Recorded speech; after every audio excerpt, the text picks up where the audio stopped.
বাংলায় হু হু করে বাড়ছে জল। শামশেরগঞ্জে বন্যার পরিস্থিতি হওয়ার আশঙ্কা, প্রশাসনের সতর্কতা জারি।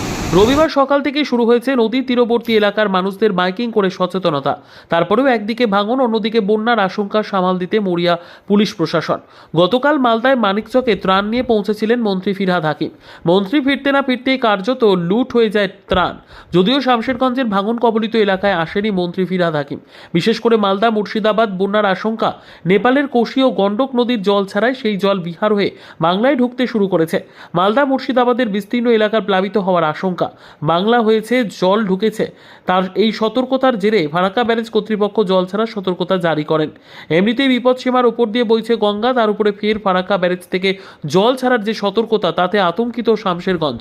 তাই মাইকিং করে প্রশাসনের পক্ষ থেকে সতর্কতা জারি করেছে।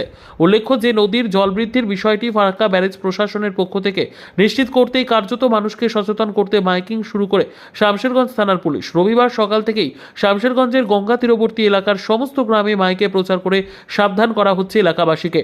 ফারাক্কা ব্যারেজ কর্তৃপক্ষ থেকে ব্যাপক জল ছাড়া হবে বলেই প্রশাসন সূত্রের খবর। ঠিক তারপরই কার্যত জলস্তর বৃদ্ধি নিয়ে সাধারণ মানুষকে সচেতন করতে পথে নামল শামশেরগঞ্জ থানার পুলিশ। নদী তীরবর্তী এলাকা থেকে নিরাপদ স্থানে থাকার জন্য বার্তা দেওয়া হচ্ছে প্রশাসনের পক্ষ থেকে।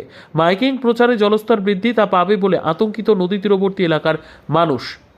শামশেরগঞ্জ থানার পক্ষ থেকে জানানো যাচ্ছে যে নদীর তীরবর্তী এলাকায় যারা বসবাস করছেন তারা নিরাপদ দূরত্বে আশ্রয় গ্রহণ করুন।